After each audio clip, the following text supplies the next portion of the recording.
Entonces, entendiendo un poquito, recordemos que Filo es una prueba que nos va a permitir medir en una población recomendada 5 años y medio, 6 años y medio, la capacidad de adquisición de la lectoescritura. La lectoescritura se va a dar en función de que nosotros percibimos el lenguaje. Si no hay lenguaje, no hay lectoescritura. ¿Se entiende esa parte?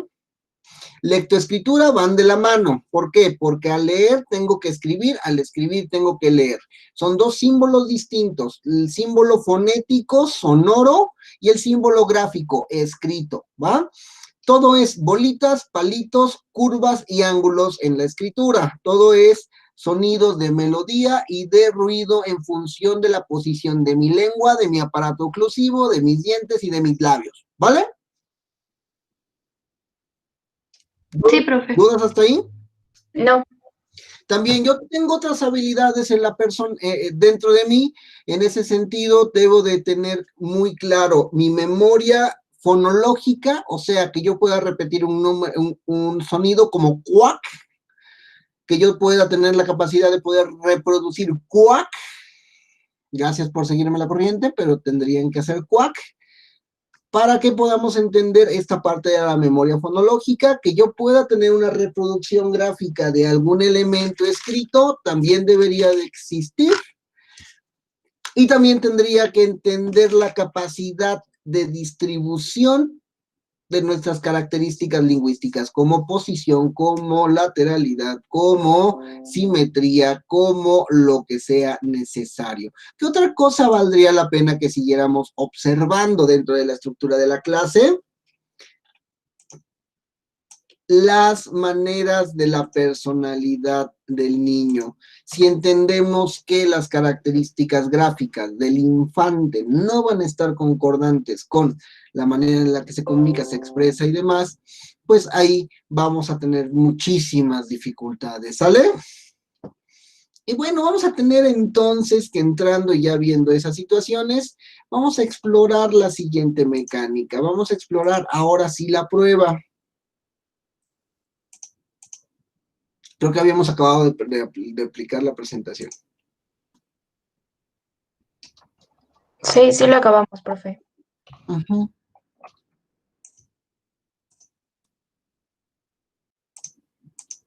Y vamos con el test de Filo. El test de Filo es muy sencillito. Las indicaciones para la aplicación generales son las siguientes. Se debe de ser muy claro en lo que vamos a hacer, ¿sale? Los niños se les debe de manejar al dedillo lo que vamos a pretender observar, ver, evaluar en ellos. Hay que resaltar ejemplos y modelos, ¿sale? Pero en ningún caso debemos de darle ayuda a directamente la realización de los ejercicios. El chamaco la caga, la cagó, ¿va? ¿Por qué? Porque si no vamos a obstaculizar los resultados de verdad. Ahora bien, hay algo importante dentro de esta mecánica. Si nosotros empezamos a ayudarle con muchas cosas al niño, vamos a tener grandes problemas y grandes pérdidas, ¿sale? Filo se puntúa muy sencillo. Entonces, cada una de las penalizaciones representa algo. No es una escala amplia en donde, bueno, podemos tener errores en su calificación y al final la matemática nos los compensa. No, este sí es muy específico, ¿sale? ¿Por qué? Porque tenemos pocos ejercicios y deben de ser calificados claros. No hay que sobrepasar el tiempo que se da en función del ejercicio. Hay ejercicios que justifican tiempo, hay otros que no. Pasarnos de tiempo, tenemos el problema que les había dicho. Vamos a tener errores en la calificación, ¿sale? Si nosotros lo corregimos con mucha objetividad, vamos a estar manifestando error en el resultado, ¿sale? Es importante no enfocarse en esa parte. Ahora, las figuras que se deben reproducir serán representadas según, pues bueno, todo lo que podamos utilizar del material. Buenas impresiones, buena calidad, buen todo, ¿sale? Si llegáramos a necesitar repetir el test, hay que tener cuidado por no hacer el error del test de que se está explicando antes del tiempo de olvido que regularmente se espera para volver a utilizar la prueba. ¿Dudas hasta el momento? No, profe. No, profe. Vale, son 8 subpruebas que vamos a ir poco a poco. La primera nos va a tomar 1 minuto por figura, ¿sale?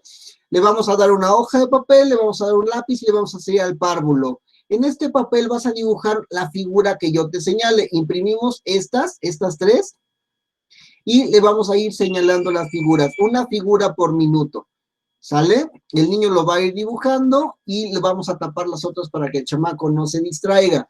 Pasa un minuto, haya dibujado un punto, una raya, lo quitamos, ¿sale? Si acaba antes, retiramos antes.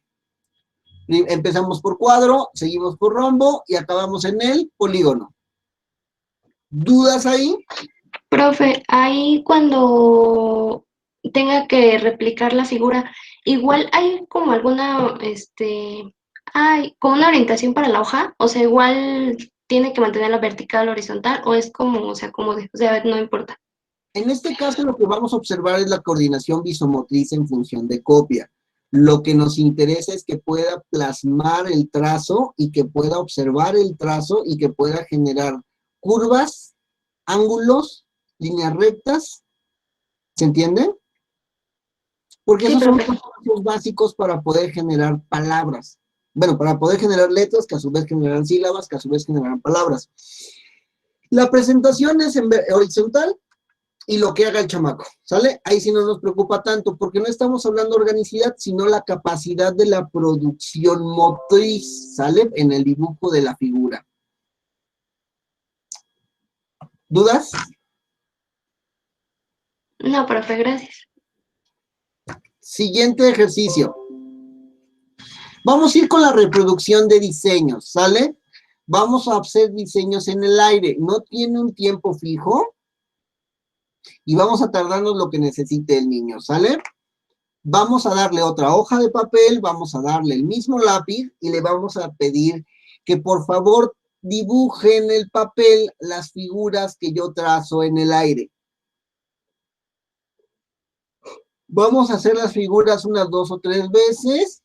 Vamos a cuidar que la dirección sea la adecuada, ¿sale? Y vamos a esperar que el niño dibuje. Figura 1,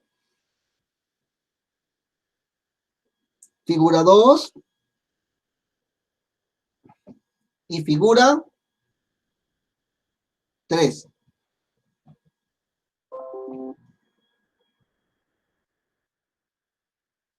¿Alguien puede conectar su cámara y hacer las figuras? ¿Cómo nos diría su consigna?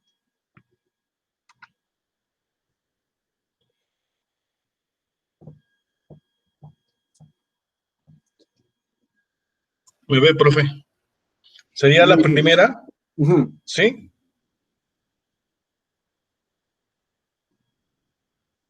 Ok. La segunda.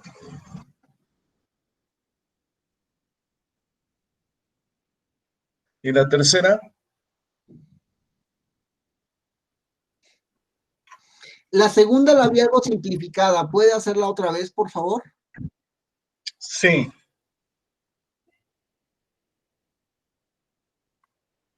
Muy bien. Perfecto, Luis. ¿Alguien Sí. más? De hecho, estoy esperando a que alguien cometa un error para hacer la seña. ¿Alguien más podría abrir su cámara?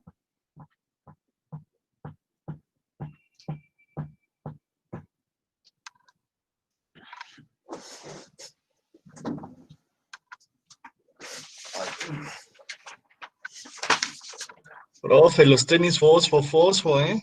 Puros fosfo con ustedes, muchachos.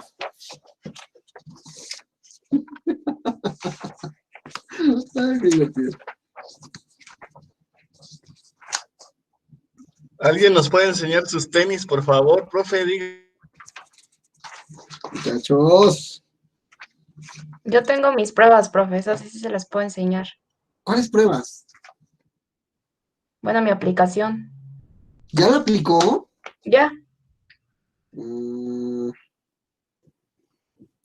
Sí, que me habías dicho que te habías adelantado un poquito, ¿verdad? Sí, profe. No, es que usted dijo. Pero ¿a poco ya habíamos visto la forma de aplicación? Sí. O sea, ¿esto ya lo habíamos visto? Pues creo que sí, no sé los demás. Sí, lo vimos o no, pero según yo ya.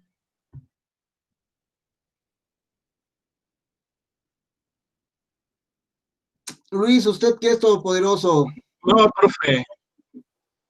O sea, sí lo vimos, pero nada más fue así rápido. De hecho, quedaron muchas dudas ese día todavía.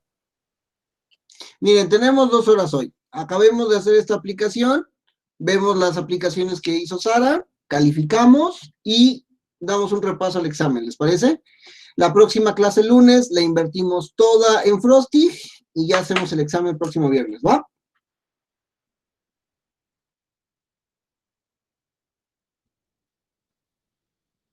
Sí, profe. Va.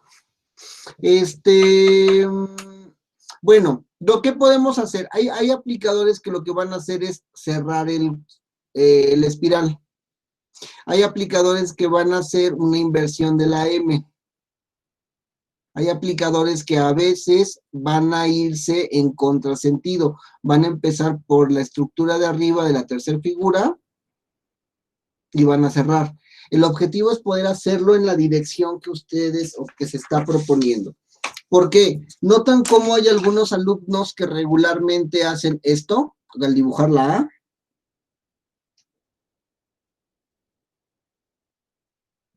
Esa es la orientación más simple. Hay niños que dibujan así, o que mejor dicho, que escriben así. ¿Los han notado? Profe, Sí. entonces, perdón, por ejemplo, yo con el dedo hago como viene aquí en el manual, pero si, por ejemplo, el niño lo hace desde otra orientación o empieza de un lado al contrario, lo importante es que la haga, o sea, no importa de dónde a dónde empiece, sino que la copie bien. Lo importante Ok. es poder reproducirla. A mí me gustaría que pudiéramos hacer el ejercicio, de hecho quisiera que todo el mundo hiciera el ejercicio para poder entender la mecánica en que ustedes la aplican. ¿Por qué? Porque la orientación debe de ser de adentro hacia afuera, de abajo hacia arriba y de arriba hacia abajo. De esa manera podemos observar cómo el niño está distribuyendo la instrucción. Hay niños que lo que hacen es complican su trazo y dentro de la complicación de su trazo tenemos los problemas de dificultad de escritura. ¿Sale? Que también es información que a nosotros aplicadores nos va sirviendo. Ok, vamos al ejercicio 3, evocación de un relato. Ya leyeron el relato, ¿cierto? Sí, profe. Vale, entonces, en ese sentido, controlando toda la mecánica, controlando toda la situación, pues bueno, podemos observar cómo es que los niños van entrando. Cortar un diseño, vamos a utilizar tijeras por la parte oscura. La memoria figurativa, vamos a esperar que las personas nos digan cuántos elementos hay. La evocación de palabras, el número de palabras, recordando que en estas 2 tareas podemos tener contaminación de los elementos. Elementos como la llave, el zapato, la taza, el gato, pueden pasar a la evocación de palabras y de la vocación, hacer más complejo por la memoria procedimental y semántica que estarían involucrándose. Profe, en la de las figuras que debe recordar, tiene que pasar, bueno, se le muestra la imagen por medio minuto, leí ahí, pero después de que se quita, ¿tiene que pasar otro medio minuto o inmediatamente nos lo puede repetir? No, no los pueden repetir inmediatamente, eso no pasa nada. Ah, ok.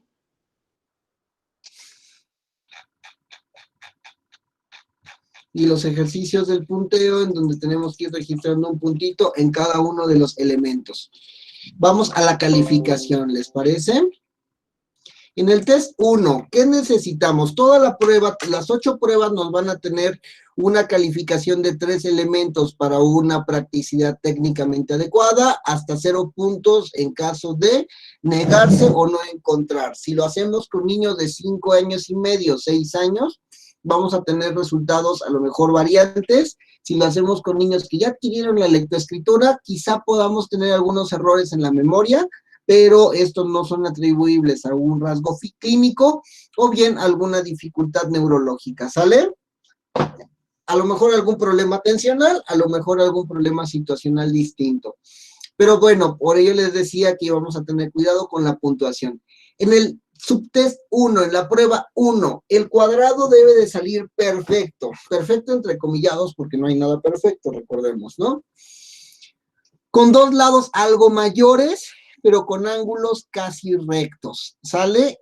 Además, el rombo con ángulos bien señalados y la tercera figura reconocible. No debe de ser exacta, pero debe de ser reconocible. En ese caso tendremos 3 puntos. ¿Cómo se puntuarán 2 puntos? Con cuadrado con los dos ángulos rectos, las otras dos figuras reconocibles o aproximadas. Si hay 3 figuras imperfectas, pero diferentes entre sí, vamos a ponerle un punto. Todo lo demás, la ausencia de las 3 figuras, se valora como 0. ¿Dudas ahí? No, profe.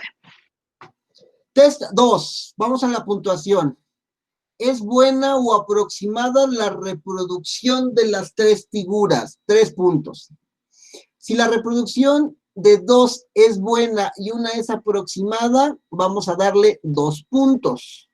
Observen que estamos observando reproducción, no exactitud del proceso, como lo mencionaba Luis Alberto. Solamente con que marquen la figura y no importa cómo ellos llegaron. A nosotros nos importa cómo ellos llegaron, pero no en otro sentido.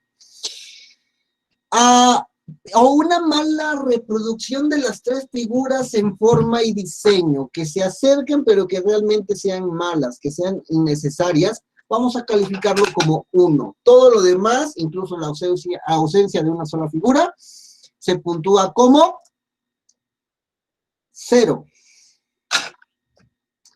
¿Dudas en el test 2?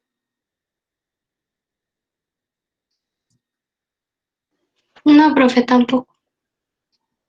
Test 3. Evocación de las 3 acciones básicas. En el relato que dijimos, la niña del niño debe de señalar, compró, partió y lloró. Y nos debe de dar detalles, 3 detalles. Loza, ojos azules y vestido amarillo. Si cumple con esa regla, se le puntúa como 3. Si nada más tenemos 3 acciones y un detalle, compro, partió, lloró la muñeca de ojos azules, se le puntúa como 2.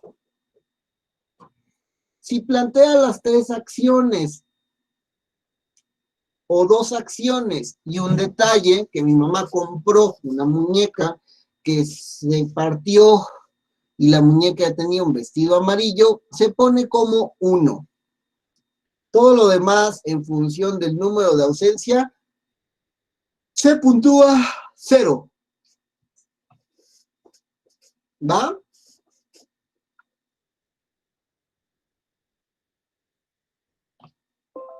¿Dudas con el 3?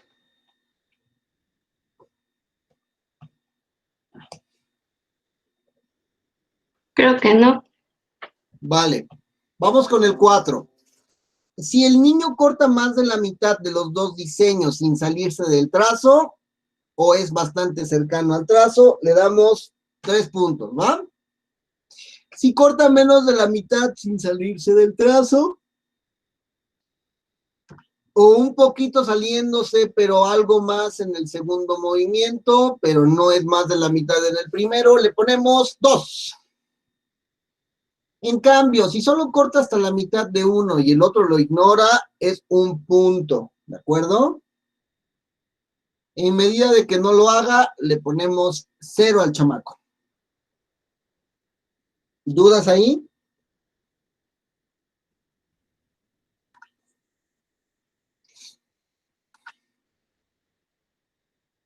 ¿Qué pasa si lo corta a la mitad? Depende. Si corta los 2 a la mitad, mientras que el segundo nadie se lo empieza, es 3.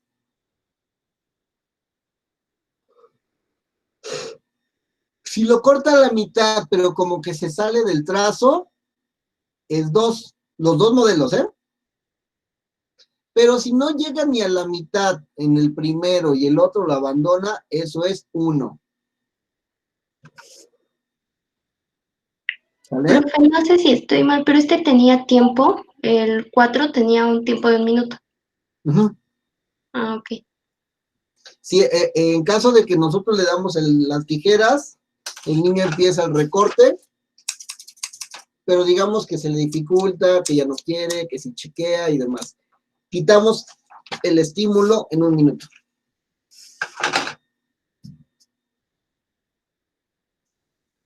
¿Sale? Sí, profe. Vamos con el 5.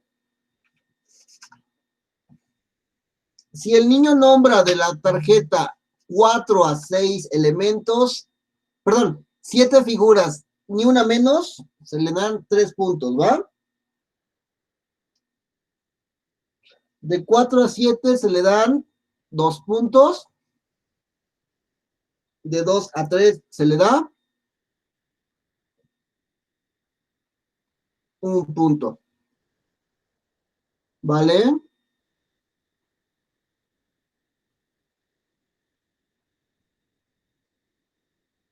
¿Dudas con el 5?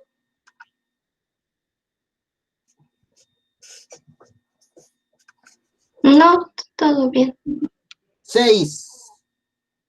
Aquí es donde les digo que a lo mejor tendríamos algunas condiciones de contaminación, pero pensando que no tanto. Si la persona nos da las 7 palabras exactas, 3 puntos, de 4 a 6, 2 puntos, de 2 a 1, 1 punto.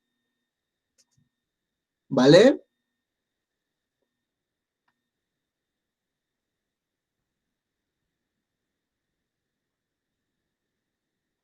Siete.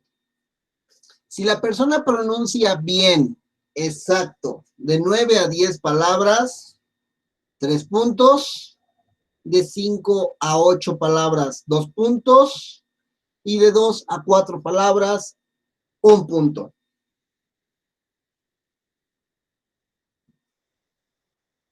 Y ahora vamos con el último subtest, ¿sale?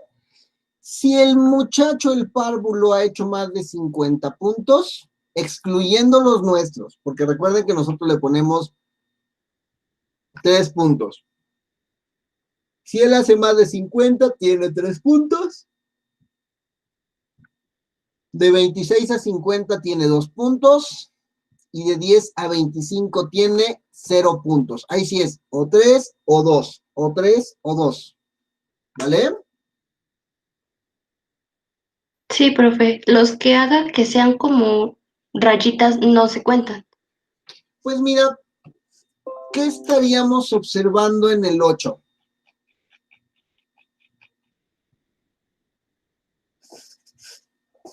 ¿Cómo la persona está logrando puntar?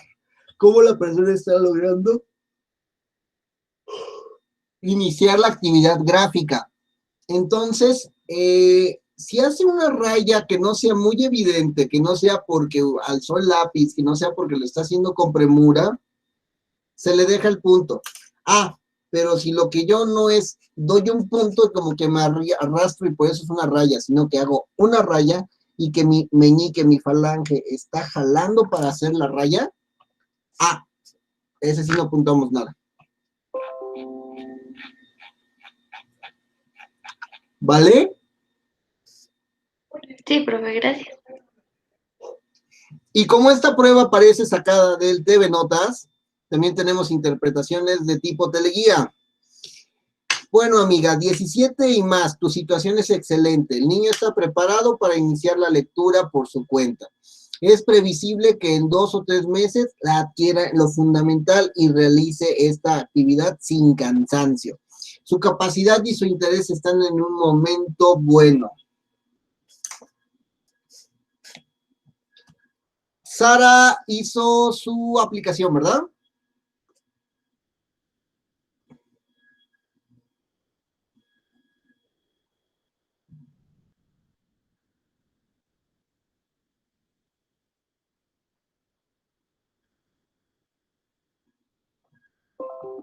Sara.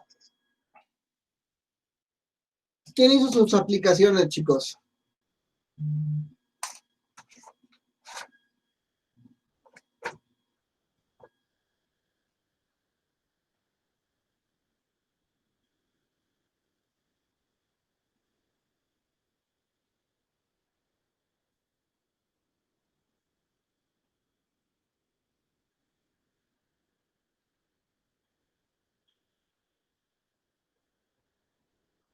muchachos. Rango de edad. Recomiendo fuertemente, Esteban, que puedan hacerlo entre 5 años y medio y 6 años y medio, que es más o menos entre que pasamos del kinder y vamos a la primaria. Más o menos en esta edad tenemos el inicio de la lectoescritura y pueden salir cosas interesantes. Si te das cuenta, en la puntuación más alta del 17 nos permitiría observar la mecánica y la estructura para poder entender qué hace falta observar o qué hace falta ver. Más de 17 puntos nos dicen, está bien para que empiece a aprender. Si nosotros aplicamos todo esto a una población normal, lo mucho que tenemos es de vez en cuando errores en memoria, pero eso no justifica absolutamente nada del proceso lectoescritor. La intención es de que nosotros podamos ver ese proceso lectoescritor. ¿Quién me dijo que había hecho sus aplicaciones?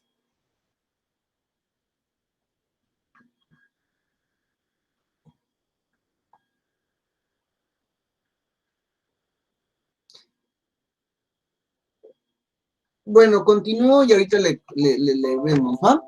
De 2 a 16 puntos, el niño aún le queda más o menos un año para madurar, para lograr esta madurez biológica. Si bien distinguirá formas, le resultará difícil el ritmo de otros niños más grandes, más maduros. Conviene hacer que la familia se lo lleve con calma, aplicar ejercicios de estimulación y preparación para que ahora sí, en 1 o 2 años, ya el muchacho tenga mayores aptitudes para poder lograr la lectoescritura. De 7 a 11 años, ¿el niño no está maduro? Y es un riesgo, perdón, de 7 a 11 las puntuaciones del test. El niño no está maduro y es un riesgo forzarle, ¿sale? Incluso puede considerarse un abuso que intente realizar ejercicios propiamente de lectores. Lo mejor es saber esperar, aguantarnos la forma. ¿Va?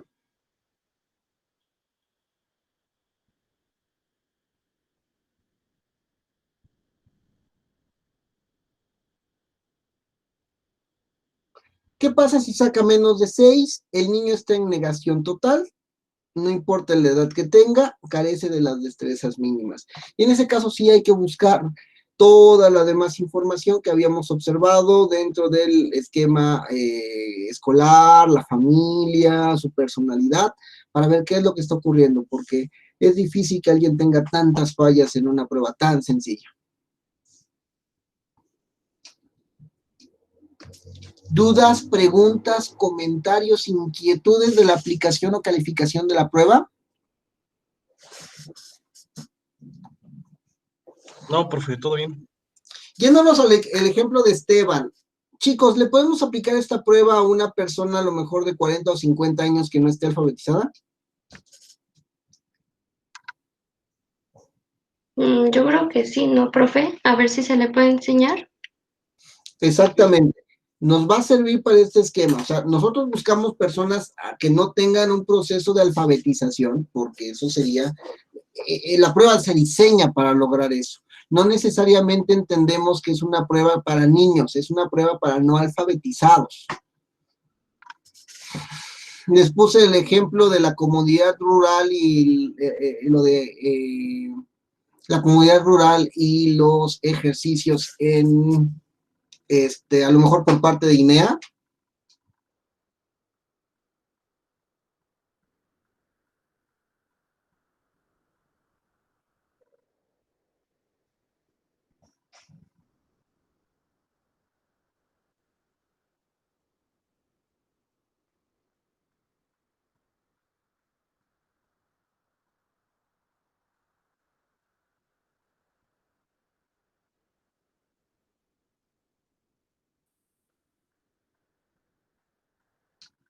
Muchachos.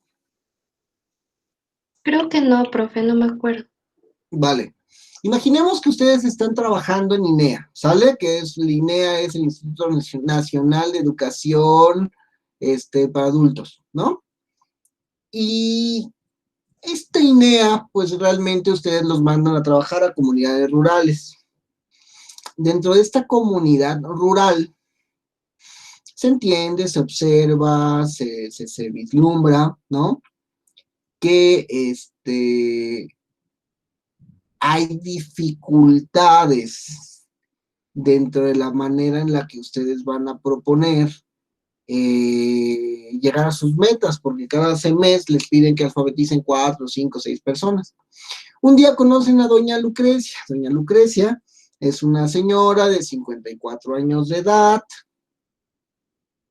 que además tiene 6 hijos, trabaja en una casa para poder, como ayudante general, y como el gobierno le da un apoyo, pues le está pidiendo el gobierno que vaya a alfabetizarse, porque si no le van a negar el apoyo.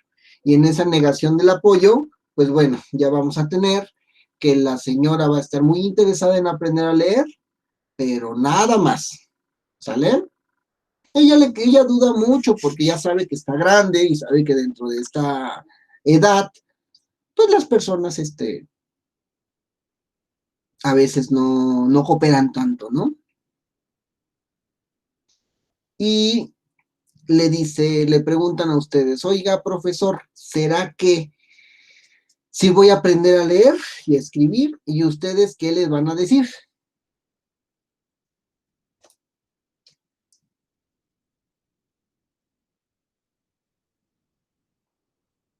Pues que podemos hacer alguna evaluación para ver si tiene las aptitudes o habilidades para poder desarrollar eso. En ese caso, esta prueba se vuelve muy práctica, Fer, gracias, porque precisamente nos ayuda a involucrarnos en toda esa mecánica de intervención, ¿sale? Saber si necesitaremos 3 meses, y a lo largo de 6 meses ella aprenderá a hablar, a leer y escribir, si necesitamos que pase un año, o si de pleno le tenemos que dar una estimulación cognitiva, porque de plano no entiende conceptos de arriba, abajo, adentro, afuera, ¿sale? Que sí se necesitan de otra forma. Por ello que la prueba es importante y por ello que la prueba nos ayuda en esta parte inicial. Dudas, preguntas, comentarios. Revisamos quién trajo su aplicación.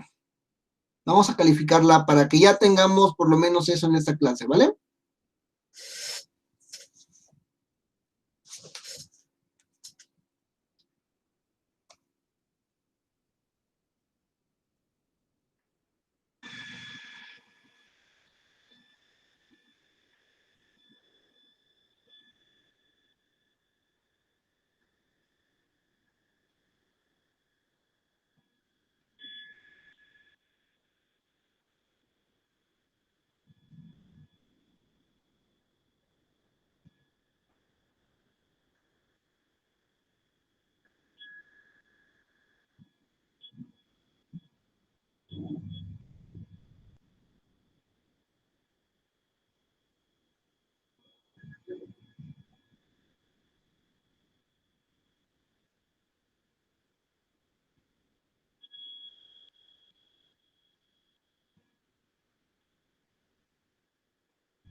Chicos.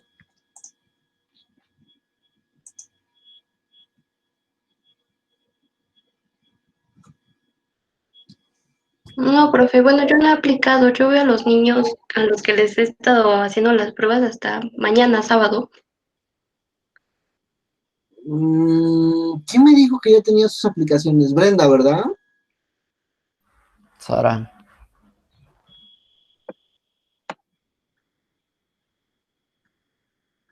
No, profe, yo no estuve el lunes, no me pude conectar.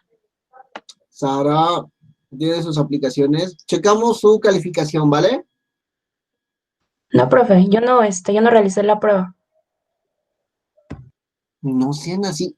Abrimos y ustedes me dijeron que ya la tenían. No, profe, perdón, me equivoqué. Qué feo que sean así, muchachos. Ni tenis fosfo, ¿no?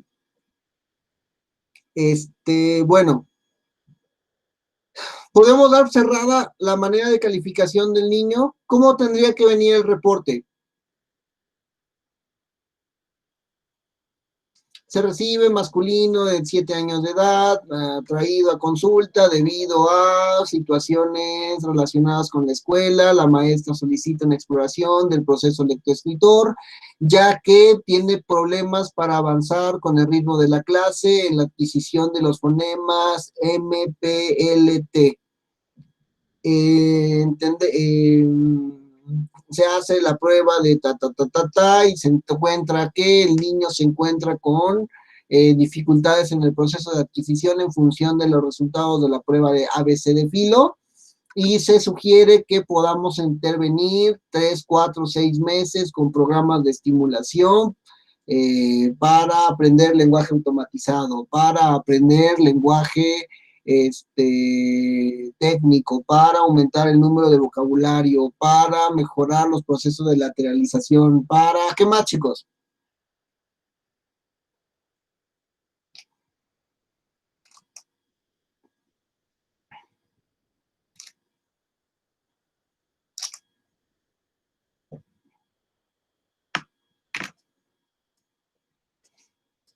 Muchachos.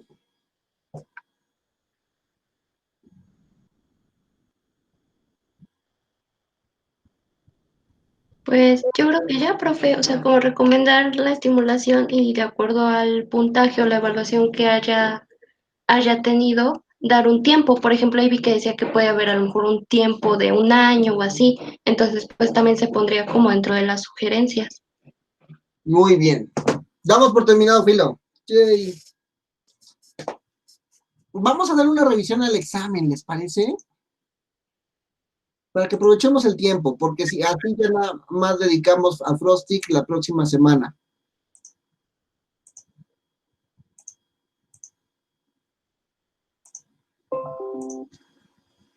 ¿Qué opinan, chicos? Sí, profe. ¡Yay! ¡Qué emoción! ¿Por qué están Sí, apagados? Perdón, ¿qué día dijo que va a ser el examen? Viernes de la próxima semana. Primera hora. Ah, ok, gracias. Vale. Vamos a despertarlos, porque los veo aburridos. Luis no se ha hablado en todo el día. Regularmente mi gallo es don Esteban y ahora sí no me ha pelado. A ver, ¿qué hace una abeja en el gimnasio?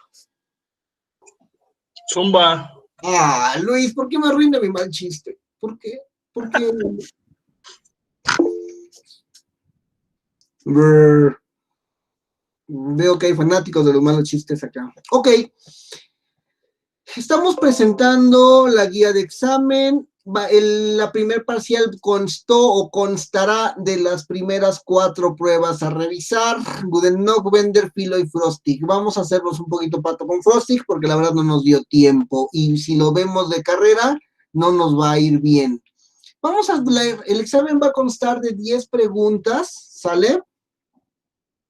5 abiertas, 5 cerradas. Algunos son casos, pero los casos se los pongo luego en el examen. Son casos de decisión, no se preocupen que van a tener que registrar baremos, no hay forma que yo pueda meter tablas a esas cosas. ¿Sale?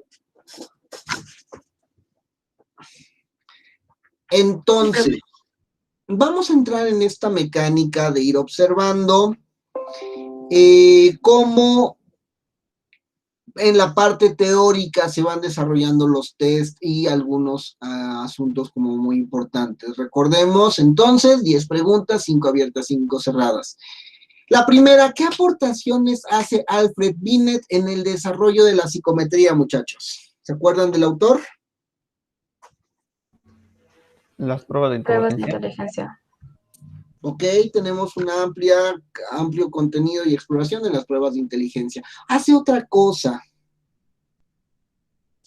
Pero creo que es él el que hace las pruebas como más sencillas, o sea, como que en menos tiempo se puede aplicar con cualquier examinador, aplicador, algo así más o menos me acuerdo. También nos da esas reglas generales, ¿sale? Binet es el que nos dice, ¿sabes qué? Mira, hay que sistematizar la manera de realizar todo esto, porque si no, no tendremos el control y la generalización de la actividad en el uso popular. Y él es como el rockstar que nos dice, ¿sabes qué? Mira, sí está chido el rock and roll, pero también el rock and roll necesita tener sus criterios y categorías, ¿no? Y nos va generando todas estas reglas e instrucciones. Muy bien. ¿Cuál fue el hito histórico más relevante para la aplicación y popularización de las pruebas psicológicas? ¿Qué es lo La que Segunda Guerra Mundial. casi, Sara? Creo que es la primera, ¿no, profe? O sea, sí es la Guerra Mundial. Es la guerra, pero es virtualmente la primera. La primera es el que dice, ¿por qué?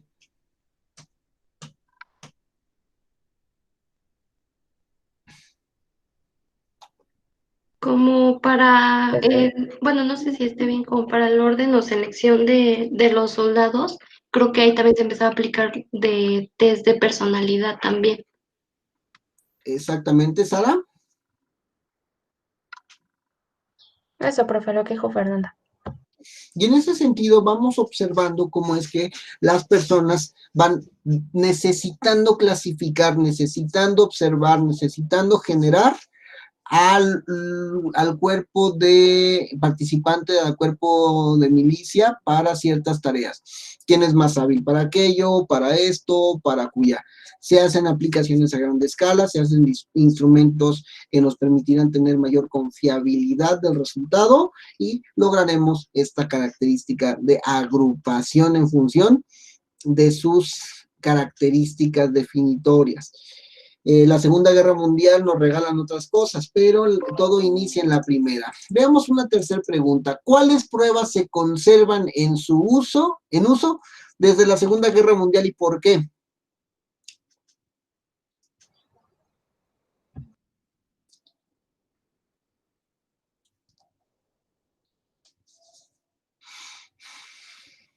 Las de Weiss.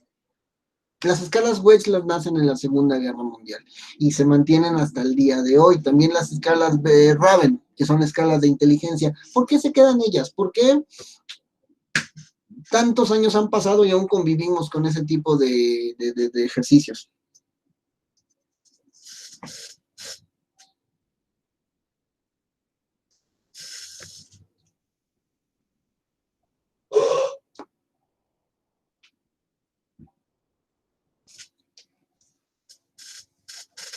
Por su estandarización. Los procesos de estandarización, Sara, más o menos se hacen cada 5 años. Cada 5 años se está buscando muestras que nos puedan reflejar que los resultados son los adecuados. No hay parte de la respuesta, pero no es la respuesta.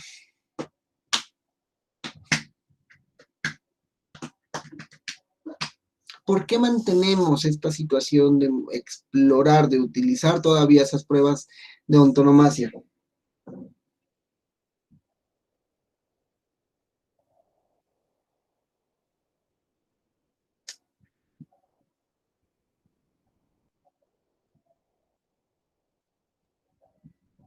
¿Se acuerdan de qué es lo que nos mide una prueba psicológica? ¿De qué es lo que nos observa una prueba?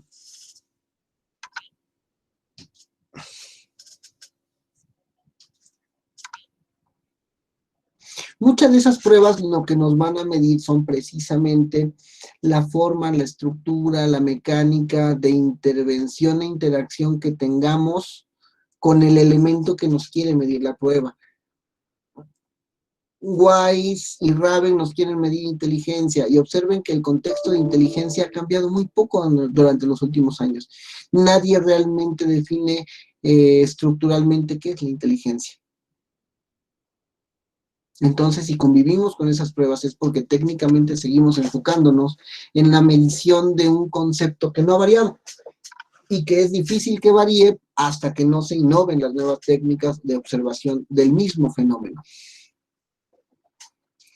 A veces dicen que si no está roto, ¿para qué lo compones? Vamos con otra, chicos. ¿Qué les parece? De manera general, ¿qué miden los test psicológicos? Capacidades individuales, inteligencia, personalidad. ¿Y eso cómo se llama, Sara? Funciones psíquicas superiores. Funciones psicológicas superiores, eso nos recuerda a un marco teórico un poquito vigotskiano, práctico, técnico para lo que estamos haciendo, pero esas habilidades psicológicas superiores, ¿a qué atañen?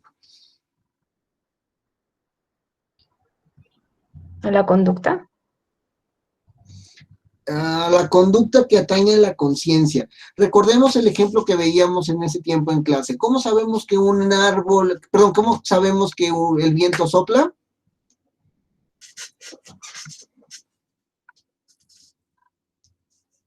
Porque se mueven las ramas de los árboles, ¿no? Nosotros no vamos, por más instrumentos que tengamos, a observar la realidad del elemento, de la categoría intrapsíquica que tenemos.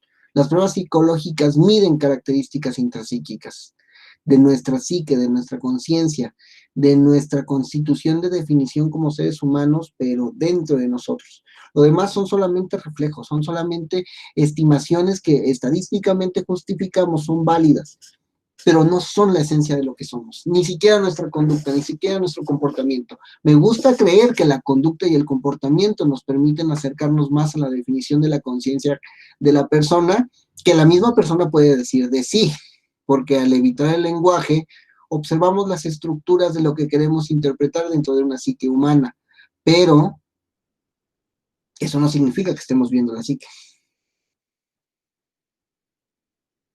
Más o menos. Siguiente, ¿por qué es importante conocer la población de uso en la aplicación de pruebas psicológicas?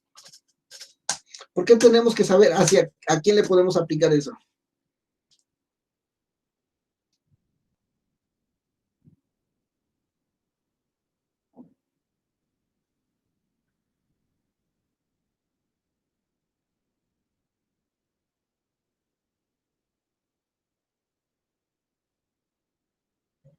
Para saber si la prueba se adapta a la población, porque al final no podemos a lo mejor aplicarle el test ABC a un niño de 10 años, cuando ya al final adquirió el proceso de lectoescritura. Igual lo mismo con la estandarización, porque la estandarización nos da la valía de lo que ya se hizo anteriormente con la población de uso. Ok, y eso es exactamente la respuesta que necesitamos para la formalización de este aspecto. Es importante pensar en la prueba siempre y cuando pensemos en la población a la que se le ha aplicado, pensando en la población en la que nosotros queremos comparar al sujeto que estamos explorando en este momento. Si nosotros no consideramos la población inicial, no vamos a tener una buena comparación con el sujeto y no vamos a lograr la interpretación de lo que queramos realizar. El ejemplo es lo que decíamos ahorita. Oye, Mauricio, ¿podemos aplicar el ABC en una persona adulta? Pues no, porque no tiene caso, porque lo que vamos a explorar es algo que se hizo para una función de preparación, ¿no? Pero, oh sorpresa, cuando buscamos otras maneras, otras mecánicas, y decimos, ¿sabes qué? Sí puede funcionar siempre y cuando tengamos estos criterios, flexibilicemos estas maneras de ejecución, flexibilicemos estas maneras de aplicación y encontremos lo que queremos encontrar. Obsérvense en los baremos de Bender. En Bender tenemos 3 tablas que nos permiten una interpretación en función de las cosas que estemos buscando. Muy bien, Sara. Estrellita hoy para usted, ¿eh?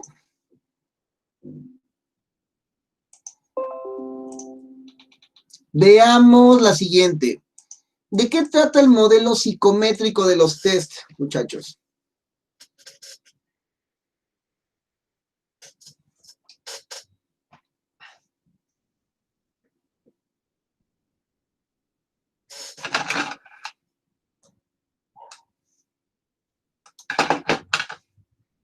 Brenda, ilústrenos usted un poquito, ándele.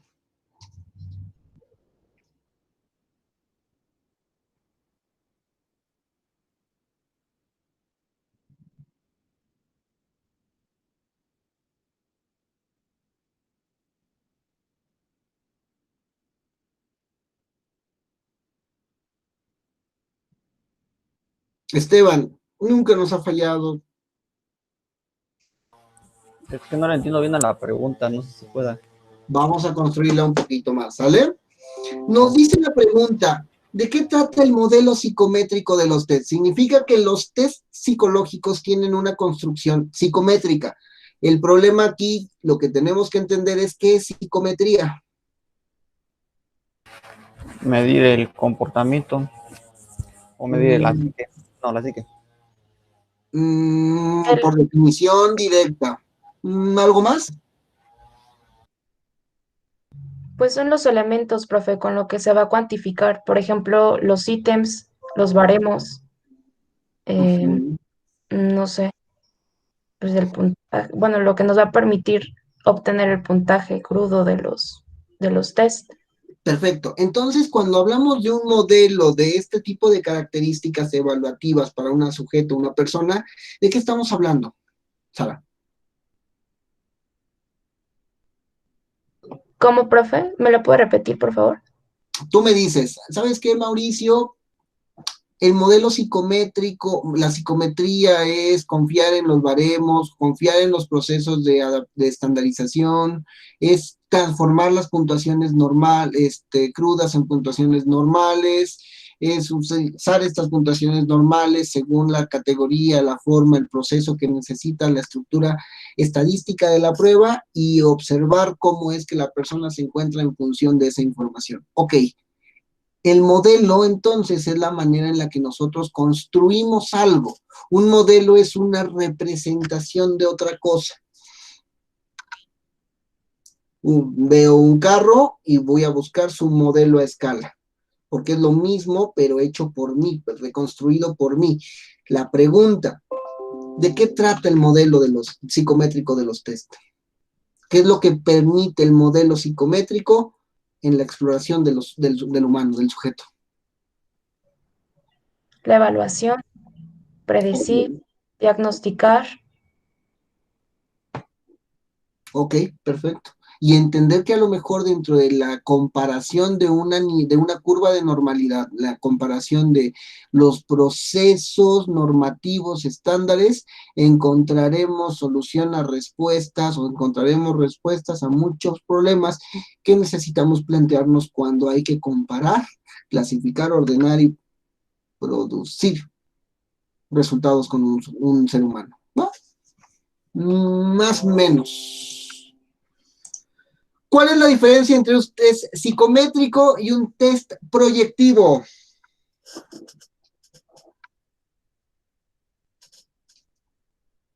Uno evalúa la conducta y otro la personalidad. Hay test psicométricos que evalúan la personalidad.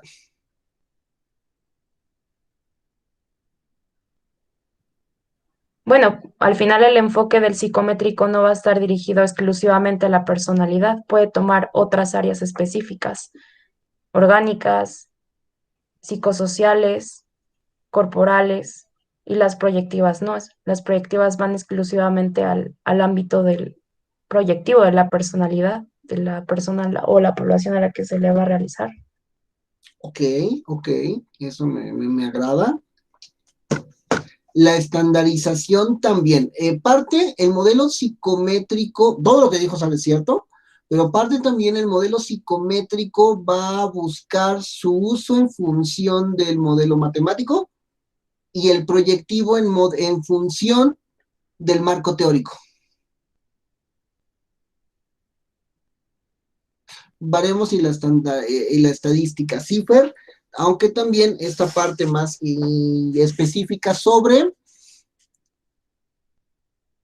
el proyectivo, lo que recupera es un marco teórico y el psicométrico lo recopila es el proceso de estandarización de la misma. O sea, palabras más, palabras menos, lo que nos dijo Sara.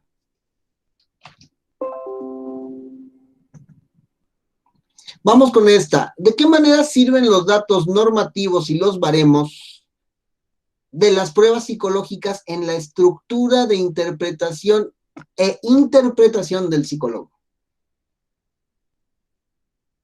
¿Para qué nos sirven los baremos en las pruebas psicológicas para lograr su interpretación en la interpretación que ustedes tengan.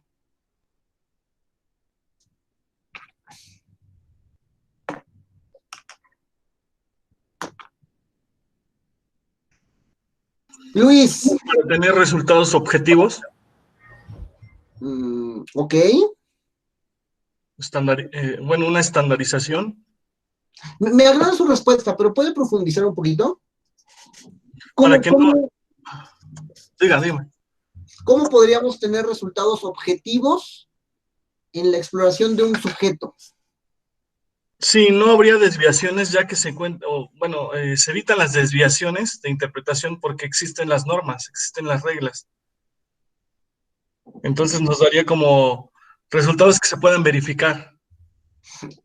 Tú como psicólogo, ¿cómo interpretas eso? Pues sería como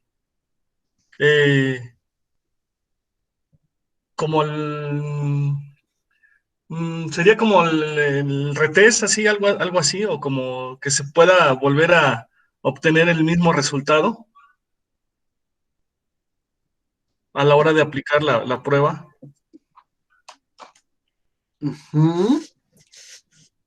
¿Se puede? ¿Tú crees viable eso? Si se siguen las normas, sí.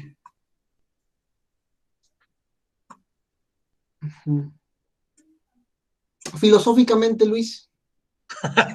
Filosóficamente, a ver. Claro, sí, miren, chequen que por lo menos le tenemos que tirar un poquito de teoría antes de la parte del taller, porque pues bueno, creo que teoría es lo único que podemos venir a platicarnos a una pantalla.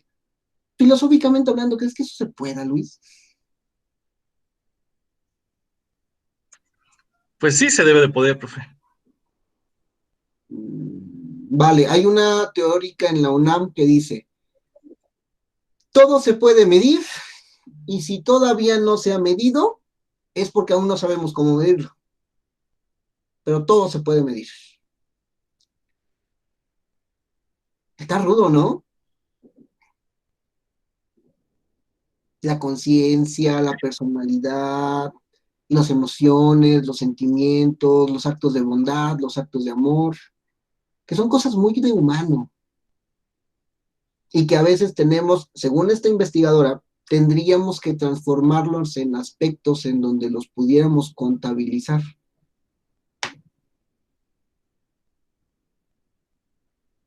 La última parte, el reporte psicológico, es bonito. ¿Por qué? Porque nosotros empezamos a estructurar, a diseñar, a plantearnos dentro de nuestra gente con la observación clínica que le hacemos a nuestros individuos, hasta dónde sí, hasta dónde no, qué actividades, qué características, qué criterios.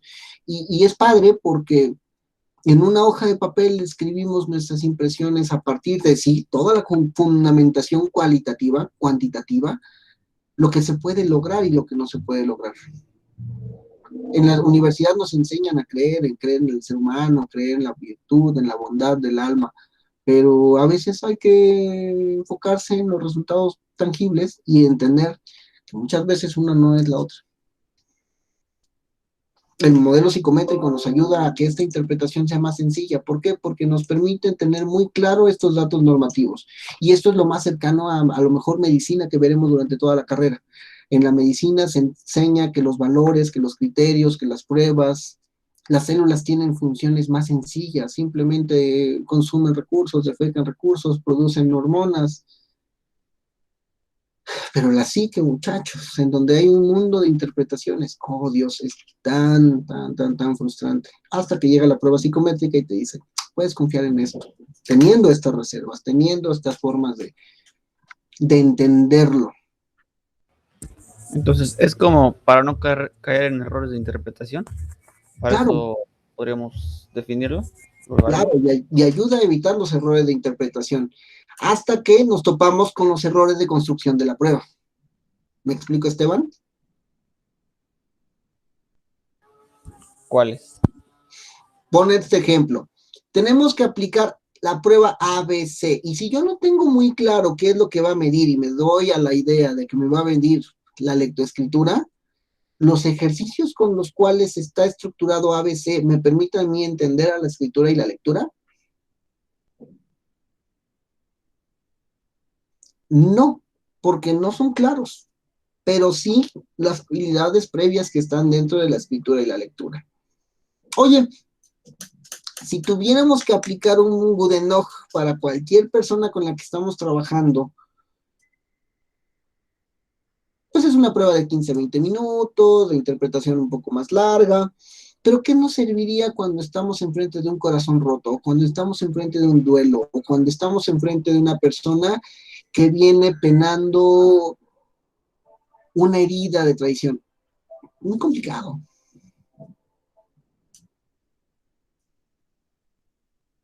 Los médicos pueden observar el nivel de creatinina, el nivel de transaminasas, si el paciente presenta algún nivel inadecuado de algo. Nosotros no, nosotros somos como más, oye, búscale. Y son las pruebas las que nos acercan un poquito más a estas verdades universales, construidas desde donde se pudo construir, dice esta psicóloga de la UNAM. No es que no se pueda medir, es que aún no sabemos cómo. Ok, siguiente pregunta. ¿En qué consiste la confiabilidad, test, retest y validez de las pruebas psicológicas? Pues para conocer el nivel, ¿no?, de la prueba, las características para lo que fue diseñada la prueba, porque al final pues la validez hace eso, y la confiabilidad pues es como predecir la precisión o la exactitud de los datos que se está dando en la prueba. Entonces el retest sirve también para eso, para validar el objetivo que tiene la prueba. Por ejemplo, la lectoescritura, pues ese es el objetivo. Entonces tiene que realizar un retest para lograr ser lo más confiable y lo más válida. Ahí valdría la pena que pudiéramos checar esos conceptos, ¿sale? Una cosa es validez, otra cosa es confiabilidad. Una nos va a decir, esto está midiendo lo que dices que mides, y otra va a decir, y esto lo está midiendo en esta proporción. Test retest es que la misma prueba nos pueda servir para que podamos explorar en un momento posterior de forma longitudinal, o bien test retest también nos permiten pruebas que de manera transversal podríamos observar los mismos resultados, equivalencias. ¿Vale? Pero sí, nuevamente, es más, Sara, ya niega el examen, tiene 10, ya. Vamos con la última del ejercicio, ¿les parece? ¿Qué críticas ofrecerías a la estructura y construcción de los test psicológicos visto desde tu opinión como psicólogo clínico u educativo u organizacional?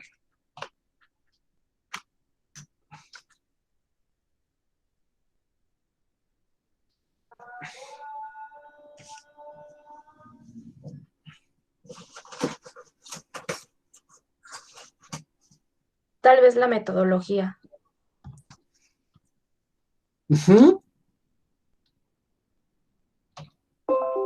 ¿Cómo? Ajá, o sea, a lo mejor la manera en la que los manuales están llevando el proceso metodológico, teórico, hacerlo como un poquito más estructurado metodológicamente para que al momento de la aplicación sea un poquito más entendible, por así decirlo, nosotros como psicólogos, porque al final pues nosotros ya tenemos a lo mejor ciertos conceptos, ciertas estructuras conceptuales, y creo que hace falta como que meterle un poquito respecto a nuestro proceso metodológico para que puedan ser un poquito más específicos. Yo siento que ese es como lo que le agregaría a los test psicológicos, un poquito más de metodología respecto al proceso de marco teórico y todo esto. Ok, ok. ¿Quién más? Profe, en cuanto a la construcción de los test psicológicos, bueno, yo lo que propongo es nuestros test psicológicos que se van a hacer, pero enfocados en la población en la que normalmente vivimos nosotros o nos desarrollamos como profesionales. Entonces sería como que aterrizar los que ya están, pero hacer bastantes pruebas para construir un test que vaya acorde a la población en la que vivimos o en la que nos desarrollamos como profesionales. Ok, ¿suena bien? ¿Cómo? Pues tendríamos que empezar a hacer muchas pruebas con las que ya tenemos para empezar a estandarizarlas, pero ya la población que nosotros nos vamos a desarrollar. Por ejemplo, existen test de inteligencia, pero a lo mejor ahora hacerlo, pero con la población poblana, como el COPRIS, ¿no? Que decía, pero creo que son chilenos, esa es la que tenemos, la base que da este cuate creo que es chileno y el otro es argentino, ¿no? Entonces, La de ¿por qué no Gounod, tener, perdón, el de Gounod, ajá. de Goodenough, perdón, y por qué no tener entonces una, pero de Goodenough, de una población poblana? Ok. Suena bien, claro. En lo personal siempre me ha gustado la idea de poder acercar los instrumentos a lo más exacto y purista que podamos tener. Pero sí, entiendo que los esfuerzos de estandarización son enormes, enormes, enormes. Y que muchas veces la formación matemática, estadística que nos dan en las universidades, como psicólogos, no nos alcanza, para nada.